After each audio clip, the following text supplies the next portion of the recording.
रामपुर नामक एक गांव में रामू नाम का एक गरीब किसान रहता था। रामू मेहनती था, परंतु उसके पास बहुत थोड़ी सी जमीन थी।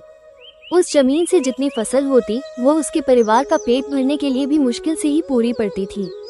उसकी गरीबी और मेहनत को देखकर गांव के लोग कहते, रामू, इतनी मेहनत का क्या फायदा? तुम्हारा भाग्य ही खराब है जो तुम इतना परिश्रम करने के बावजूद भी गरीब हो। ये सुनकर रामू थोड़ा उदास हो जाता, पर फिर भी वो मेहनत करना नहीं छोड़ता। एक दिन गांव में एक साधु आए। गांव के लोग उनकी बातें बड़े ध्यान से सुनते थे और उन्हें बहुत मानते थे। रामू भी उनके पास गया और अपनी गरीबी और मेहनत की कहानी सुनाई। साधु ने उसे ध्यान से सुना और फिर कहा, तुम्हारी मेहनत जरूर रंग लाएगी बेटा, बस धैर्य रखो और अपनी मेहनत को बढ़ाते रहो।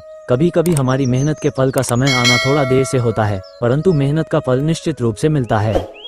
रामू को साधु की बात से थोड़ी हिम्मत मिली और वो और भी मेहनत से खेती में जुट गया। दिन रात मेहनत करता, खेतों में घंटों समय बिताता।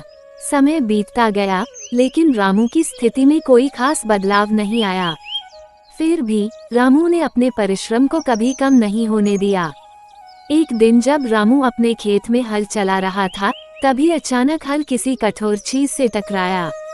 उसने हल को जमीन से निकाला और देखा कि वहाँ कुछ चमक रहा है। उसने मिट्टी को हटाया तो एक पुरानी धातु की हांडी निकली। उसने हांडी को खोला तो उसकी आंखें चमक उठी। हांडी में सोने की मोहरें भरी हुई थीं। रामू को अपने भाग्य पर यकीन नहीं हो रहा था। उसने साधु बाबा की बात को याद किया कि मेहनत का फल अवश्य मिलता है।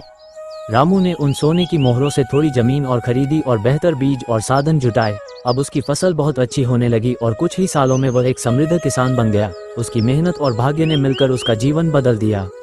इस घटना के बाद गांव के लोग भी उसकी तारीफ करने लगे और कहने लगे, देखो, मेहनत का फल मिलता ही है, बस धैर्य रखना जरूरी है।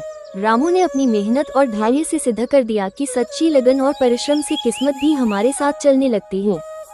अगर आप सारे लोग इसी तरह का वीडियो देखना चाहते हैं तो मेरा चैनल को सब्सक्राइब और शेयर करना ना भूलें।